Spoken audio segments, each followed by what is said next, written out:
નમસ્કાર. આજના આ ખાસ વિશ્લેષણમાં સૌનું હાર્દિક સ્વાગત છે. આજે આપણે વાત કરીશું એક એવા વિષય પર જે માત્ર આંકડાઓની માયાજાળ નથી પણ આપણા દેશના ભવિષ્યનો આખો નકશો છે. જી હા, વાત થઈ રહી છે ભારતની આગામી 2027ની વસ્તી ગણતરી વિશે.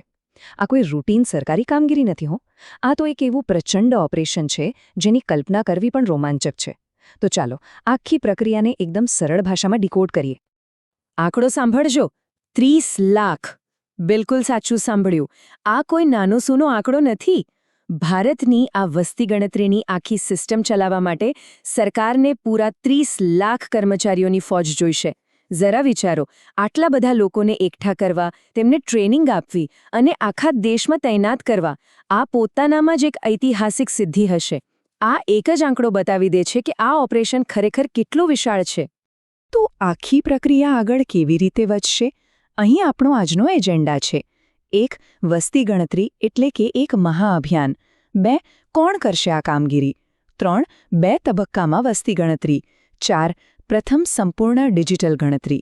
અને 5. કામગીરીના મુખ્ય પડકારો. શરૂઆત કરીએ પહેલા વિભાગથી. વસ્તી ગણતરી એક મહાઅભિયાન.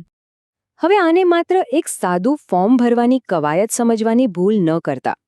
આ ભારતનું અત્યાર સુધીનું સૌથી મોટું ડોર ટુ ડોર એટલે કે ઘર ઘર જઈને ડેટા એકત્ર કરવાનું અભિયાન છે. અને આ ડેટા કેમ મહત્વનો છે? કારણ કે આ જ માહિતી દેશના ભવિષ્યનો પાયો નાખે છે. નવી નીતિઓ ક્યાં અને કેવી રીતે ઘડવી, રસ્તા, હોસ્પિટલ કે સ્કૂલ ક્યાં બનાવવા અને સંસાધનોની વહેંચણી કેવી રીતે કરવી, આ બધું જ આ ડેટા પર નિર્ભર છે. આ એક એવું મહાઅભિયાન છે જે દેશના છેવાડાના ખૂણા સુધી પહોંચશે. આગળ વધીએ બીજા વિભાગ તરફ. આખરે આટલી મોટી કામગીરી કરશે કોણ? આ 30 લાખની મહાકાય વર્કફોર્સમાં મોટાભાગે સરકારી શિક્ષકો, સરકારી કર્મચારીઓ અને સ્થાનિક પ્રશાસનના સ્ટાફનો સમાવેશ થાય છે. પણ અહીં એક રસપ્રદ અપડેટ છે. અમુક ચોક્કસ રાજ્યોમાં ખાનગી એટલે કે પ્રાઇવેટ સ્કૂલના શિક્ષકોને પણ આ ફરજમાં જોડવાની મંજૂરી અપાઈ છે. જો કે મળતા અહેવાલો મુજબ આ નિર્ણયને કારણે કેટલીક જગ્યાએ વિરોધ પણ જોવા મળ્યો છે, જે દર્શાવે છે કે આટલા મોટા પાયે લોકોનું સંચાલન કરવું એક કેટલી સંવેદનશીલ અને જટિલ બાબત છે. હવે સવાલ એ થાય કે જમીની સ્તર પર આટલું મોટું કામ વહેંચાયેલું કેવી રીતે હશે? અહીં 2 મુખ્ય ભૂમિકાઓ સમજવી બહુ જરૂરી છે. ગણતરીદારો એટલે કે એન્યુમરેટર્સ અને સુપરવાઇઝર. ગણતરીદારો એ લોકો છે જે ખરેખર ગ્રાઉન્ડ ઝીરો પર ઉતરશે. તેઓ ઘરે ઘરે જશે અને માહિતી લેશે. દરેક ગણતરીદાર પાસે લગભગ 150થી 200 ઘરોની જવાબદારી હશે. એની સામે સુપરવાઇઝરનું કામ બેકઅપ આપવાનું છે.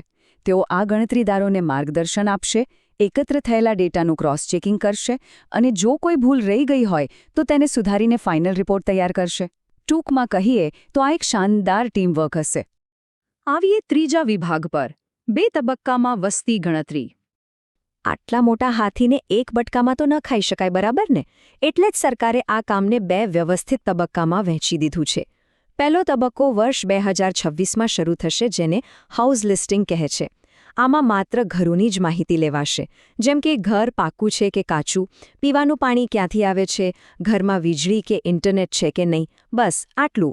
પછી આવશે વર્ષ 2027નો બીજો તબક્કો. આમાં દરેક વ્યક્તિની અંગત ગણતરી થશે. ઉંમર કેટલી છે, ભણતર કેટલું છે, જાતિ કઈ છે અને રોજગાર શું છે, એ બધી જ વિગતો આ તબક્કામાં કવર થશે. આમ કામ વહેંચવાથી ડેટા એકદમ સચોટ મળે છે. અને હવે ચોથો વિભાગ, ભારતની પ્રથમ સંપૂર્ણ ડિજિટલ ગણતરી. આ આખા ઓપરેશનનો સૌથી રોમાંચક ભાગ જ્યાં છે. આ એક સાચી ટેકનોલોજીકલ ક્રાંતિ છે. કાગળના થોકડા અને પેન લઈને ફરવાના દિવસો હવે ગયા. આ ભારતની સૌપ્રથમ સંપૂર્ણ ડિજિટલ વસ્તી ગણતરી હશે. જમીન પરના ગણતરીદારો સીધો જ ડેટા એક ખાસ મોબાઈલ એપમાં એન્ટર કરશે. પણ સાંભળો, સૌથી મજેદાર વાત તો એ છે કે નાગરિકો માટે સેલ્ફ ઇન્યુમરેશનનો ઓપ્શન પણ હશે. એટલે કે લોકો પોતે જ ઓનલાઈન પોર્ટલ પર જઈને પોતાની માહિતી ભરી શકશે. છે ને કમાલ? આનાથી અબજો લોકોનો ડેટા રિયલ ટાઈમમાં પ્રોસેસ થશે અને કામગીરીની ઝડપ કોઈ અલગ જ લેવલ પર હશે. તો આ બધું ખરેખર ક્યારે થશે? ચાલો ફટાફટ ટાઈમલાઈન જોઈ લઈએ. એપ્રિલથી સપ્ટેમ્બર 2026 સુધી પહેલો તબક્કો ચાલશે, જેમાં ઘરોનું લિસ્ટિંગ થશે. એ પત્યા પછી ફેબ્રુઆરી 2027માં બીજો તબક્કો એટલે કે વ્યક્તિગત ગણતરી શરૂ થશે અને આ બધી જ માહિતી માટે એક રેફરન્સ ડેટ એટલે કે આધાર તારીખ નક્કી કરાઈ છે 1 માર્ચ 2027. આ તારીખો યાદ રાખવા જેવી છે જેથી ખ્યાલ રહે કે આપણા વિસ્તારમાં આ મહાઅભિયાન ક્યારે પહોંચવાનું છે. અને હવે છેલ્લો પણ બહુ જ અગત્યનો 5મો વિભાગ કામગીરીના મુખ્ય પડકારો. જો જ્યારે 30 લાખ લોકો મેદાનમાં ઉતરે ત્યારે બધું એકદમ સ્મૂથ તો ન જ ચાલે. જમીની વાસ્તવિકતા બહુ અલગ હોય છે. રિપોર્ટ્સ મુજબ આનો સૌથી મોટો બોજો શિક્ષકો પર આવે છે જેમના શિરે પહેલેથી જ શિક્ષણની જવાબદારી હોય છે. એ ઉપરાંત કાળઝાળ ગરમી અને પહાડી કે અંતરિયાળ વિસ્તારોમાં ઘરે ઘરે જવું એ શારીરિક રીતે બહુ કપરું છે. ઘણીવાર તો એવું બને છે કે લોકો યોગ્ય માહિતી નથી આપતા કે સહકાર નથી આપતા. અને હા, સ્ટાફની ગેરહાજરી કે સિસ્ટમના ટેકનિકલ ગ્લિટ્સ જેવા વ્યવહારિક પ્રોબ્લેમ્સ તો ખરા જ. આ બધા પડકારો કર્મચારીઓ માટે બહુ મોટી કસોટી સમાન છે. અને આ જ વાસ્તવિકતા આપણને એક બહુ મોટા અને વિચારવા જેવા પ્રશ્ન પર લાવીને ઊભા કરી દે છે. શું આ નવી ડિજિટલ સિસ્ટમ ખરેખર વસ્તી ગણતરીના આ જૂના અને ગ્રાઉન્ડ લેવલના પડકારોને હલ કરી શકશે? એક તરફ આપણી પાસે મોબાઈલ એપ અને સેલ્ફ એન્યુમરેશન જેવી લેટેસ્ટ ટેકનોલોજી છે અને બીજી તરફ 45 ડિગ્રી ગરમી, દુર્ગમ રસ્તાઓ અને લોકોની ઉદાસીનતા જેવી સદીઓ જૂની સમસ્યાઓ છે. આ 30 લાખ લોકોની ફોજ ટેકનોલોજીના સહારે આ ઐતિહાસિક ઓપરેશન કેવી રીતે પાર પાડે છે એ જોવું ખરેખર રસપ્રદ રહેશે. આજના આ એક્સપ્લેનરમાં જોડાવા બદલ સૌનો ખૂબ ખૂબ આભાર.